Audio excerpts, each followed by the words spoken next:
الحمد لله وحده والصلاة والسلام على من لا نبي بعده waxaan ku guda jirnay qaybihii maasada iyo qaybtii maasageeda ahayd waxaan tusaale ka bixinay gabayga labada qaybood ee kale maasageeda ah kala ahaa masafa iyo geeraar masafada oo marka suugaanyahanku ka waramayaan yiraahdaan waa jiifto oo waa isku jiifto marka marna tuducyada masafada waa la is hoos dhigaa marna tuducyada masafada waa la xiriiriyaa masafada inkastoo aanay maasadeena taalays dhinac dhigaa ku badnayn haddana sayid maxamed cabdulla xasan iyo xaaji aadan axmed xasan xaaji aadan afqalooci waa midhadh ka lahaa xaaji aadan masafadiisii siinleyda ku jirtay waxaa ka mid ahaa cabdo waysa seegtay saaxiibka hadraawiye sababtana adaa loon garan siduu u jeeday ee faaladii sirta ahayd si kale aad u rogatay bishii soddona waa 3 kula ahaatay sagal baa daruur moodaysaa kaba da'aye macnaha sidaasay u dhacdaa oo way dhinac taala maasadii sayidka waxa kamid ahaa doodna waxaan u leeyahay dadka diinta caasiyay da kastaba ha noqotee waa masafadiisii ay ku jirtay dacwad waxaan u leeyahay culimada dafaarka ah madalay maasada damiin baan aqoonin hadal diirsimaad gala dulla waa u oran jiray marka masafadu way yar tahay waa bad aad u yar tirinteedu oo wax cid wax ka tirisay kooban tahay geeraarka xagga horena waan ku soo aragnay geeraarka inta badan geed maasageedu ahaa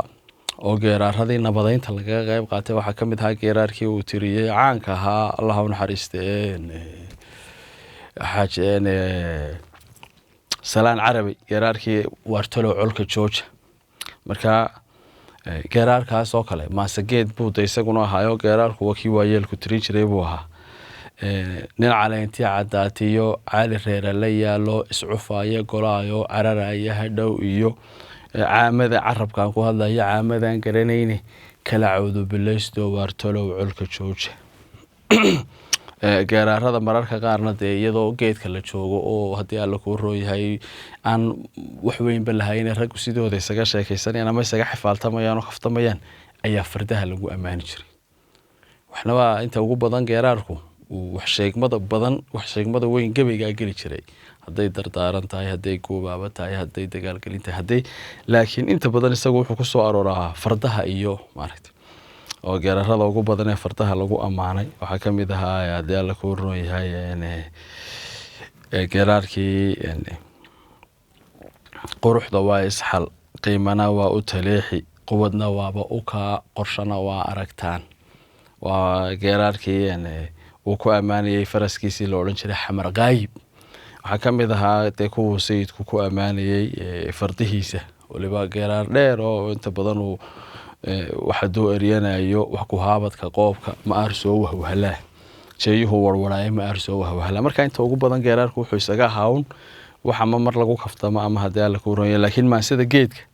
mucdeedu gabaygu ahaa marka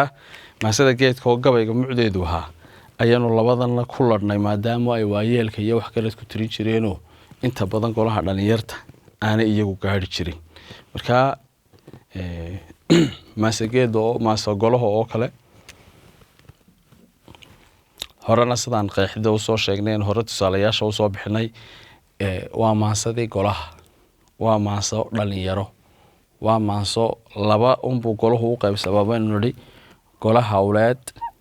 iyo golaha saawe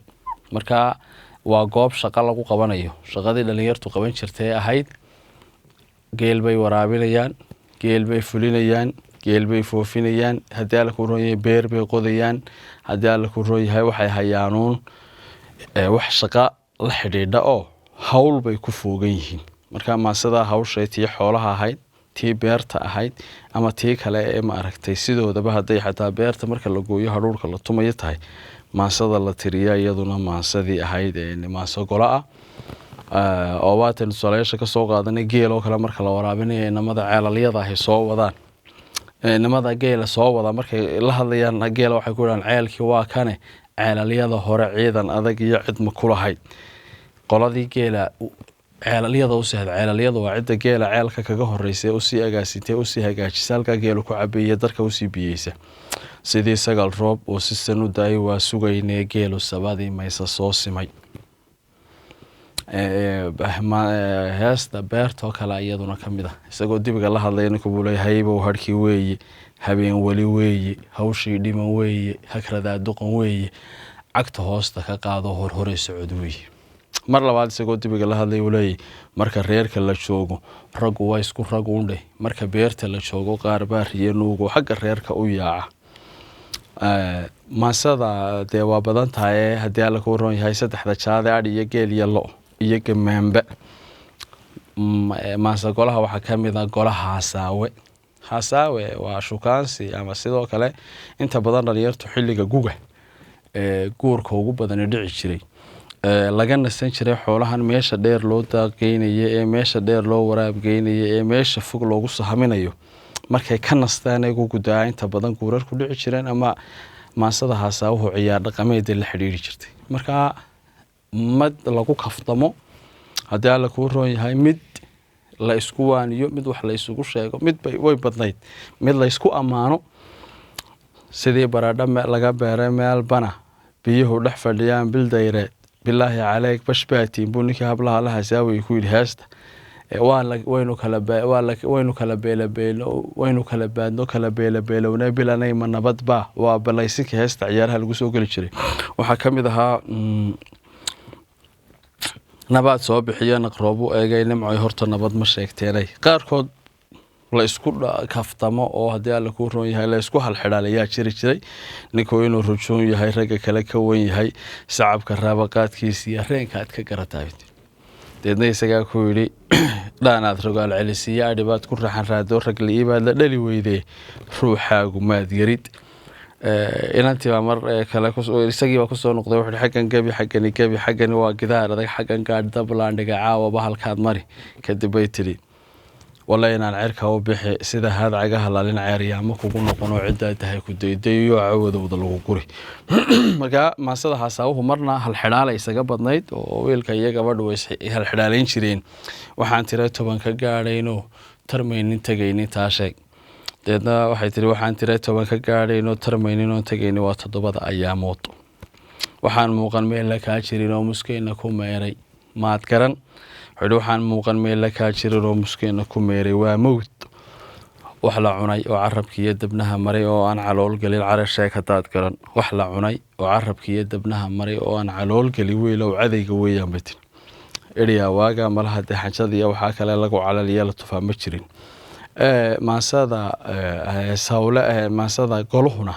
labadanba iyaduna u qaybsantaa maasa gurida tilmaan iyo tusaale marka laga waramayo sidaan xagga horeba ku soo sheegnay dadkeena 3 u qaybsami jiray gole joog geed joog iyo guri joog marka 3dan aynu u qaybinayno haddii alla ku rooyahay qaybta u dambeysay maasada golaha ah ayaa maasada guriga iyo guri joogan guriga inta badan waxa joogi jiray dumar iyo caruur marka laga tago nin isagu da'aho gaboobay oo geedkii tahli waayay oo dib guri joog u noqdo marka laga tago inta badan guri joogu wonbu ahaa dumar iyo caruur waliba guriga dumarka ku si tilmaaman waayo wiilku 4 jir markuu yahay baa waxa loo saari jiray haddii la ku roon yahay shaqada dibadda la barayaayo kambalka adhiga maqasha loogu dareerin jiray 4 jir ba isaga xagaasa loo diri jiray inantoo kale markay iyadu laakiin hooyadeed bay la joogaysaa ilaa inta laga guursanayo waxay ku tirsan tahay guri jooga haweenka marka sida iyo siyaabo kale oo lamida maasada guriga marka la leeyahay waa maasadii ay curinaysay cidii guriga joogta oo ah hooyadii iyo haweenkii ama hooyadii iyo hablihii marka hooyadu mar buraanbur bay tirisaa oo qaybta maasada Soomaalida dumarka u gaarka ah ayaa la yiraahdaa buraanbur eriya marka aad sii fiirsanayso Allah u naxariisto hadraawo maalin noo warreeyay noo sheekeynay wuxuu eriga buraanbur wuxuu ka soo jeedaa quraankur oo macnaha xaraf raaciisa burbursan baa laga wadaa buu oo xaraf raaca gabadhu baabay ka qaadi taabay oo la gali jaabay weyska walow ay jiraan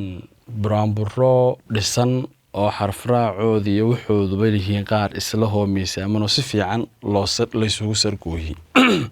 oo dee waxba ka mid ah Muhiyo Cali Buraale haddana baha adhiga badin bay dhabaan qaban maandhow banaaniyo goblaan beegsa leeyahay bayaan waxaan u tegi dooxadii beesha iyadu taalay adigaa bilaashii heleelayma baayicin inaan bo'o inaan baydi hele inaan barwaaqoobo badbaada alle cali aadana way isbedelaya